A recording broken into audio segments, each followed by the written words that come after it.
बिस्मिल्लाहिर्रहमानिर्रहीम। मेरे भाइयों, मेरी बहनों, मेरे दोस्तों, ये अमल मैं कुरानी आपकी खिदमत में पेश कर रहा हूँ। लाइलाज अमराज के लिए है। आपने क्या करना है, नमक और चीनी ये दो चीज़ें ले लेनी है, साथ में पानी ले लेना है, 3 चीज़ें हो जाएंगी। आपने एक मरतबा सूरह यासीन मुबीनों के साथ पढ़नी है। उसके बाद सूरह यासीन की आयत सलामुन कौलन मिर रब्बिर रहीम, इसको पढ़ना है 41 मरतबा। और फिर आपने कुरान पाक की आयत अला यअलमु मन खलक़ व हुवल लतीफ़ुल ख़बीर, इस आयत को पढ़ना है 2222 मरतबा। नमक, चीनी और पानी, इन चीज़ों पे आपने कम कर देना है। 3 मरतबा इस अमल को आपने दोहराना है।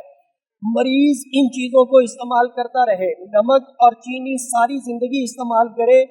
फालज और कैंसर जैसा मरीज जो है वो इससे निजात पा जाएगा। बहुत ज़बरदस्त अमल है, आप इसको अपने इस्तेमाल में लाएं और लाइलाज अमराज का इलाज करें। शुक्रिया।